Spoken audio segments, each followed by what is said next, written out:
Welcome to the Abra Money 3.0 show, your guide to the future of all things money. Today, we have a very special guest on the show, Saif Ammous. Saif is an economist and author focusing on Bitcoin. He has published the hugely popular book, The Bitcoin Standard, the Decentralized Alternative to Central Banking. This is a three-part series where we will be covering everything from why does the world need Bitcoin? How do we drive the mainstream global adoption of Bitcoin? And finally, we will cover the macroeconomics and the state of the world today. In this first episode, Abra CEO and founder Bill Barhydt sits down with Saif to discuss the present state of Bitcoin. A quick note, the information presented in this podcast is provided for informational purposes only and should not be used or construed as an offer to sell or solicitation of an offer to buy any of the financial assets discussed.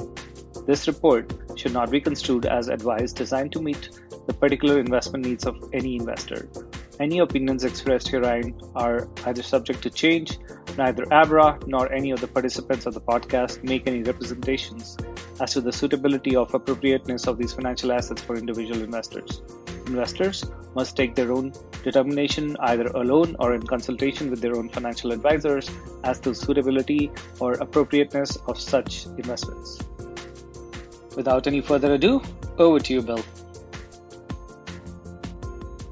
Hey everyone, Bill Barhydt here. Welcome to an exciting episode of Abra's Money 3.0. I have a very special guest with us remotely today.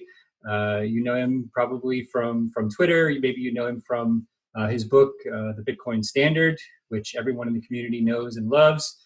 Saif Ammous, welcome. Thank you, Bill. Thank you very much for having me. Yeah, great to see you again. I wish it was in person, but we'll do what we can. How are you dealing with all this stay in place nonsense going on right now? Well enough. I work from home and my wife works from home, and nothing really much changed for us. So I can't really complain much. A lot of people have it much worse than we do.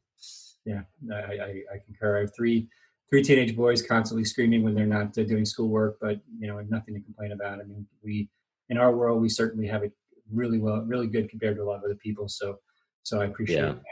But yeah, for sure. We'll come back to Corona maybe in a little bit, but let's get right into it from a Bitcoin perspective. So I'm curious, we'll get into price and all that other stuff going on, quantitative easing, 6 million, whatever. I guess my first question, just kind of a softball for you, is why is Bitcoin still the dominant cryptocurrency, right? It's been out there for 10 years. There's lots of other, we'll call them projects. I know you have a different word for it sometimes, which we'll get into as well. But why is Bitcoin still dominant as a cryptocurrency versus anything else out there?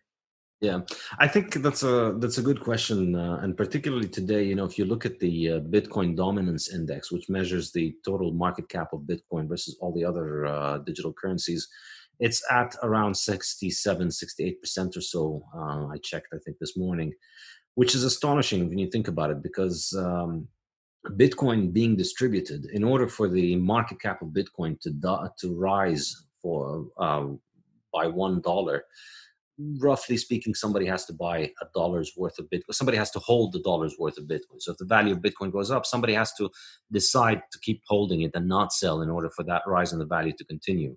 With other coins, it's a little bit easier. In other words, you and I could right now, for a few $1,000s, we could write a white paper and get a coin listed on an exchange and do a bunch of wash trading between you and me, and generate some volume for the coin and generate a market cap. So with $10,000, we could probably make a $10 million coin, and it could trade at significantly over $10,000 cost of production for a significant amount of time.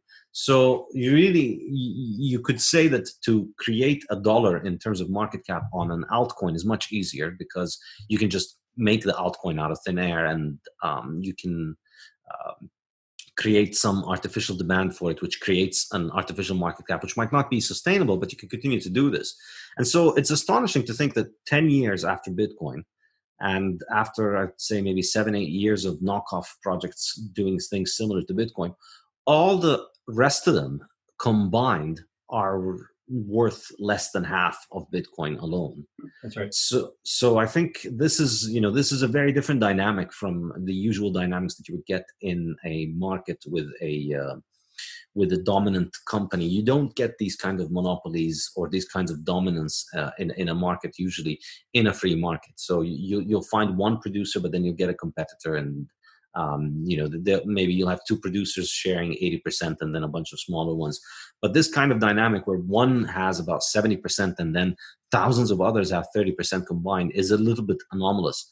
In my mind, I think really the way that I've looked at it is that since the beginning, the entire value proposition associated with this entire digital currency idea was the idea that we were going to make money out of code, and that we were going to make money that was reliable. The whole point was this was not just a payment mechanism. This was not just somebody's database. This was not just money that is being moved from A to B because C lets it move from A's account at C and B's account at C. It's not a traditional form of money where there's an intermediary. So the way that this works, the only reason this works, and the kind of the raison d'être is to make it so that it is automated money that doesn't require anybody to run. In other words, turning the operation of value transfer into something as automated as the operation of data transfer as it takes place right now around the world, or actually even more automated in the case of value. But the key point is that you're trying to get rid of the trusted third party. You're trying to get rid of anybody who's needed in order to, and anybody who needs to click a button in order for this to function. And that's really, I think, the key value proposition. And but in that thing, what makes Bitcoin unique? I mean, the projects that claim decentralized, no middleman, no trusted third party. So what really does make Bitcoin unique? It's I think it's I think what makes it unique is that we just need we can't accept that anybody who says, all right, I've created this thing that is decentralized, therefore it must be decentralized, because it's hard to create a Frankenstein that you can't control. If you're creating it, then you could always switch it off, you could always turn it off. What happened with Bitcoin, through strange historical coincidence, is that after 10 years of its operation, 12 years or so, we can make a very credible claim that there is nobody who controls Bitcoin. And whatever the reasons for Satoshi's disappearance actually are, maybe he died, maybe he chose to disappear, maybe he's in jail or something, but something happened around 2011 where the person who was in charge of this project disappeared, and the project continued, and nobody else was able to take charge of it, and nobody else has been able to change anything drastic in it. And so the track record of having operated for 10 years, I think for me is, Greg Maxwell says this, the key thing is that you could take Satoshi's own code that he launched in 2008 and run it today, and you'd be able to sync the blockchain all the way up to today's blockchain. All the way up to today's transaction. In other words, today's transactions, if you send me Bitcoin today, it's going to be compatible with the original software implementation. So this is evidence of why nobody was able to change it. And when you take into account that it went from $0 to, what is it, around $200 billion worth right now, and nobody managed to make a change. There's so much incentive for anybody to try and mess with this in a way that allows them to make more money or to print more coins or whatever. Nobody has managed to pull it off. They haven't even been able to change the block size. In fact, I think this was really the thing that confirmed this idea, that in 2017, you had a majority of Bitcoin businesses and Bitcoin personalities and Bitcoin leaders agree on trying to do something with Bitcoin, and yet they couldn't manage to pull it off. So I think none of the other projects can even come close to this. The other projects, if you look at their culture, it's a culture of a group of people working together on an object, and obviously there's nothing wrong with that. But it means that, there's a single point of failure. There's a person there that you could put a gun to their head and they could change the protocol, or you could throw them in jail. Decentralization is also a spectrum. I mean, because you even said, I don't think Bitcoin could be shut down. So, I mean, to that end, I follow you very closely online, and a lot of our listeners and others do, and I think you're super interesting on social media. But you've been very hard on other crypto projects that aren't Bitcoin. You've used the phrase shitcoins many times. Do you think that all cryptocurrency projects that aren't Bitcoin are shitcoins, or do you think that any may represent viable technology, either in their own right, solving real monetary problems, or technology that may or should work their way into Bitcoin, or both? I just think that the token itself, the token that needs to carry monetary value, that will carry monetary premium, needs to be something that is neutral. And neutrality is not something that you can just install. And so once neutrality has been invented, once Bitcoin is already there, once it's already the year 2010 or 11, and Bitcoin's been running for a couple of years, and it's shown itself to be running, then if there's any kind of motivation for you to want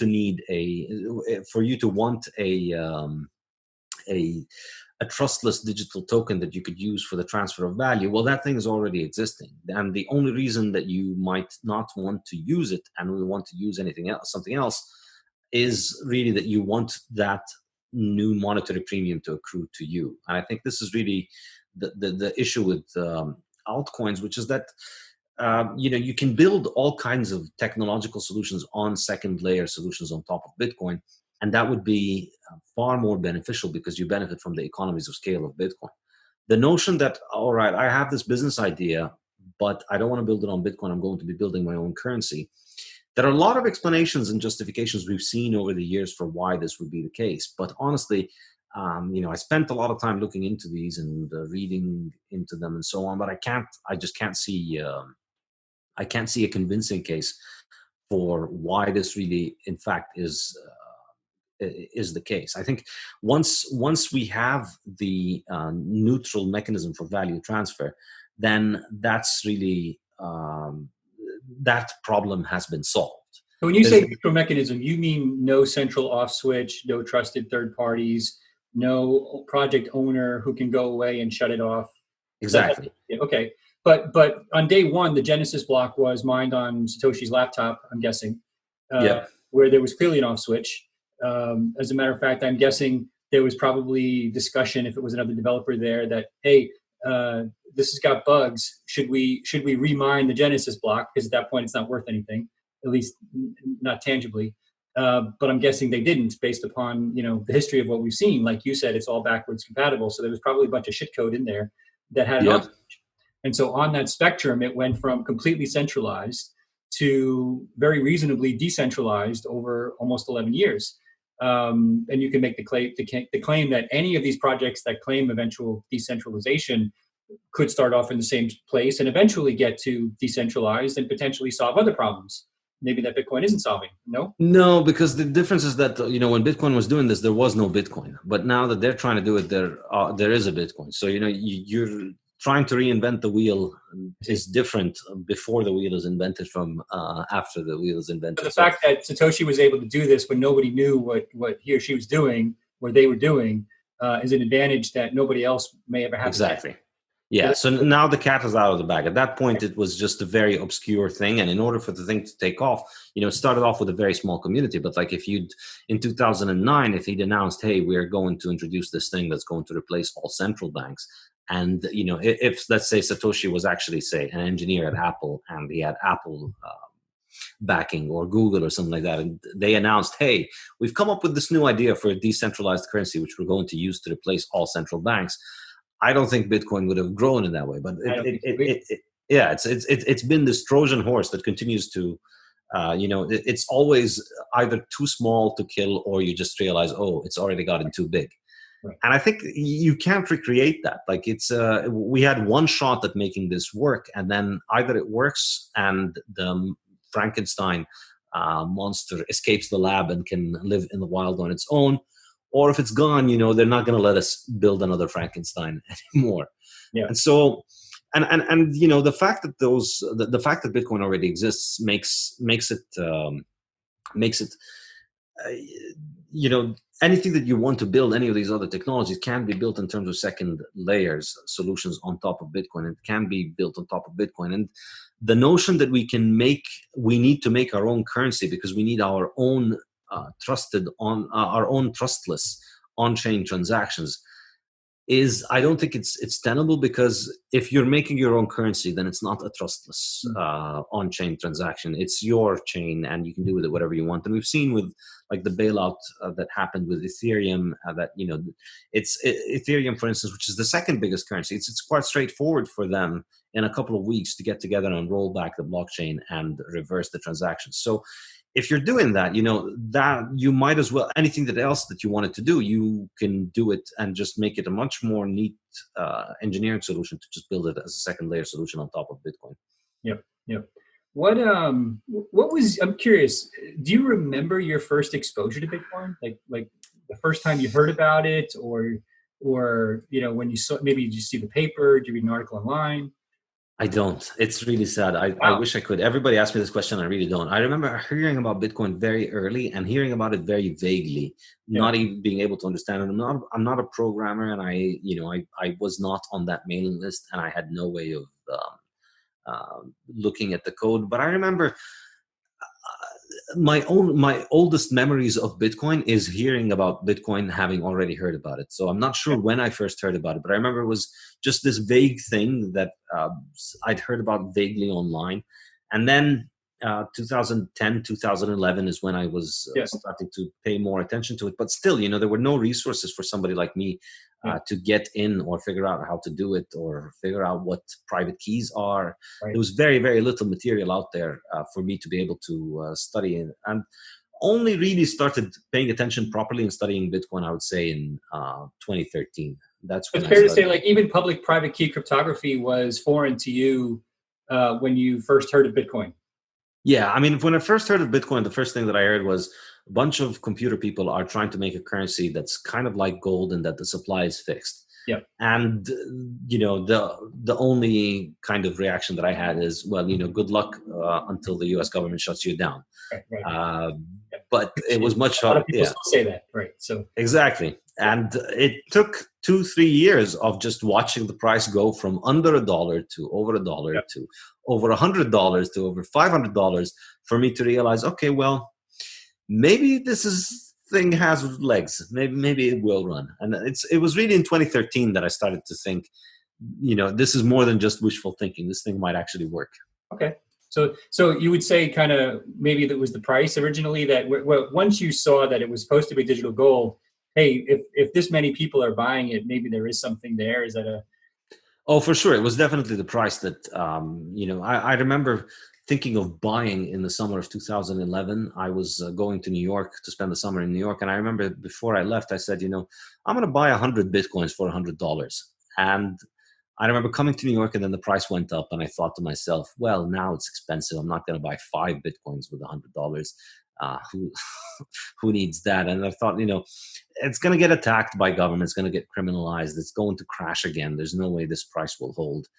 And but it's really, I think, and I think it's very true for most people. It's you watch the price continue to basically give you a middle finger and tell you, no, you're wrong. That's not how it works. Right. We're not going to crash. We're not going to go under $1. We're going to go over $100, well, and then we're going to go over $1,000. Resort, so everybody is fine because I'll buy it all for $1. No problem. I promise. So we can just put that aside and go on with the rest of our day. But I have a feeling there's a bunch of buyers of last resort. So okay. So I'm curious. I don't know. You're a humble guy, so I'm going to say this anyway. So apologies, but deal with it. I kind of think you're like the perfect person to represent the macroeconomic aspect of what this represents, right? Because you're a young economist. You obviously believe strongly in the Austrian School, which I want to talk about in a minute. I've obviously read about it on my own. I've read it in your book. You're not, you haven't been indoctrinated in Western. You have gone, I think, to Western schools, but I have, but I've recovered. But you've recovered, and at the same time, you've spent a lot of time in the Middle East. I think you spent several years in Lebanon. How do you feel like your worldviews have been shaped by maybe different experiences, when did you first get exposed to the Austrian school? And I'd like to eventually come back full circle and see when that clicked vis-a-vis the deflationary opportunity with Bitcoin.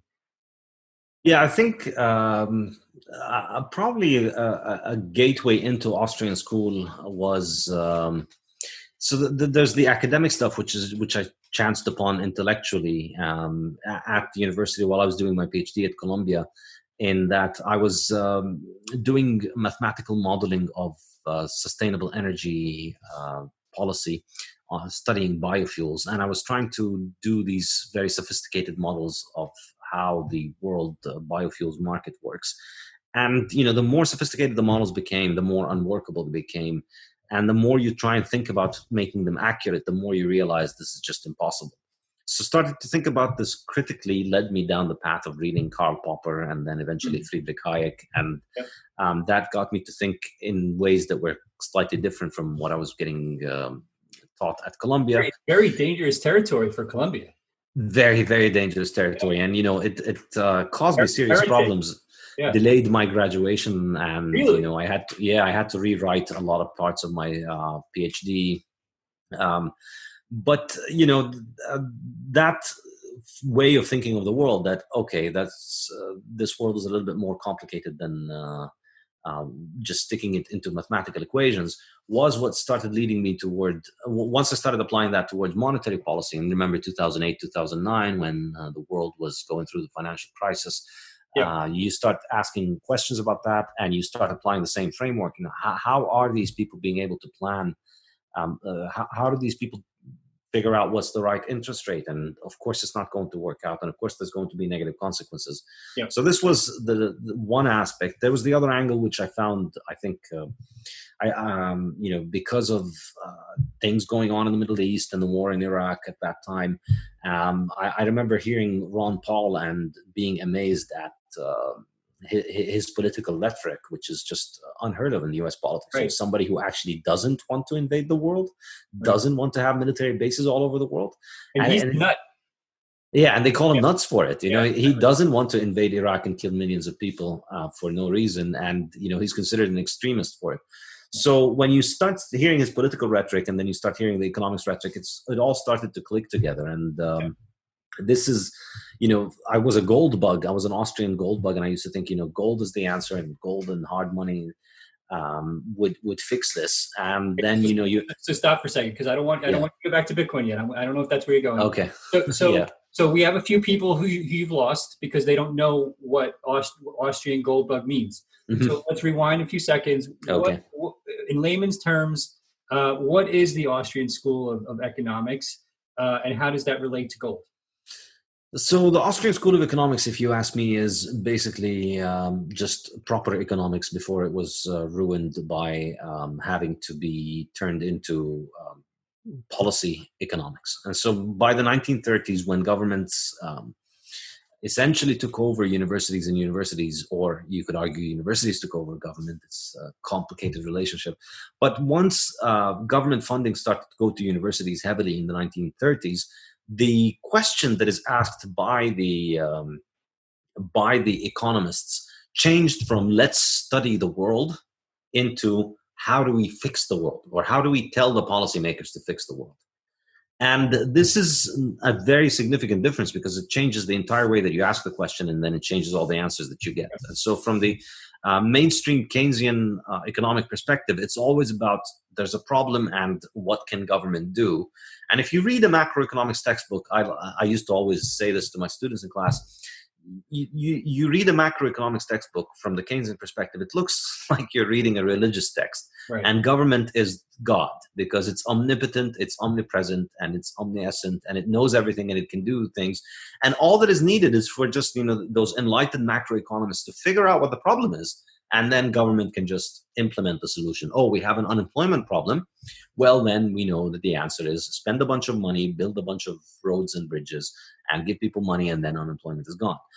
And that's a completely different way of approaching economics from what existed before the 1930s, in which economists weren't supposed to be philosopher kings or court jesters, if you want.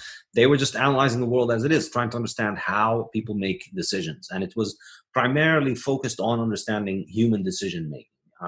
Economics is exactly the study of how human beings act under the condition of scarcity. We live in a world that is scarce, and we're constantly trying to optimize and make our life better given the context of scarcity, and economics is the decisions that we take for it. So it's a very different perspective. And the main difference on money is a fundamental axiomatic difference at the heart of the two schools, because from the Keynesian perspective, money is what the government issues, and the only questions about it is how much should they issue and how much should they be printing. Whereas from the Austrian perspective, money is what emerges on the market, and so you don't need government to manage money. The market is perfectly capable of producing money. Gold has emerged as money before governments were invented, and it's always been used. And governments are the ones who need to put their who need to make their coins out of gold in order for their coins to be money. It's not that gold needs the stamp of government in order for it to be money.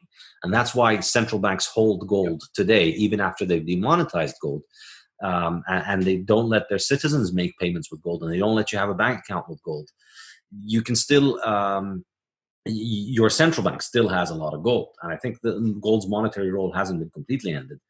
So this different perspective on money is at the heart of the split in economics between those two different perspectives. And so it's as you can imagine, this means the people from the Austrian school are far more likely to be accepting or to be able to process what is going on with Bitcoin, because people from the Keynesian perspective will just, they stop at the point of, wait, this is a thing that pretends to be money, but yet it's not issued by the central bank, therefore it can't be money. So Bitcoin has the same, probably long-term, certainly the same deflationary value of gold insofar that it's more or less not guaranteed, but currently programmatically scarce. I mean, in theory, it can be changed, but it's like you said, it looks like it's more and more unlikely over time. So that scarcity equates to what we call a deflationary property over time. You've referred in your book, and others online have written about this idea, building on this idea of a deflationary asset, of what we call stock to flow. Can you explain for the folks here what stock to flow means, and why everybody paying attention to Bitcoin should understand stock to flow and what it may imply for the future value of Bitcoin? Yeah, this thing, I mentioned it in my book, and I'm astonished at the amount of new work that is being done about it. It's within gold bug circles and silver circles, people who deal with precious metals. I'd come across the work of an economist called Antal Fekete, who's a Hungarian economist. Yeah, Antal Fekete. Yeah. And he this was where I come across this many years ago, and he offered what I found to be the only coherent explanation for why gold and silver. So some people will tell you gold is because it's shiny, because it has a nice allure or something like that, but it's not true. Ultimately, it's gold and silver are the only two metals that have a stock to flow that is significantly higher than one. Stock to flow ratio is significantly higher than one. And the reason for that is ultimately about chemistry. Gold is indestructible. And so this means that practically all the gold that humanity has ever mined over thousands and thousands of years is still around somewhere. So the gold that Egyptian pharaohs had hanging on their necks is still around as gold somewhere. Even if it's in the ground somewhere. Yeah, it's in the ground, or it got melted down by somebody a long time, and it might be in a coin that you own right now, or it might be in a bar that's in a central bank. But it's still piling up. Some of it will have been lost, some of it will have sunk in the sea, of course, but the vast majority of it is precious, and so people keep holding on to it, and it doesn't get lost. So we're continuously adding to the stockpile of gold. If you want to think about it, think the entire stockpile of gold in the world is constantly having stuff added to it, but nothing is being consumed. And so as a result, even as we get better at digging for gold, even as we improve our technology for finding gold, even as we develop more machines that can dig deeper, the new supply that we can dig every year of the gold, when compared to all of the supply that we have produced every year up until last year, it's always going to be a tiny fraction. Yeah. And historically, you'll see that it's about 1.5%. In the 20th century, we have reliable data on it. It sticks to around 1.5%, never under 1% and almost never over 2% per year.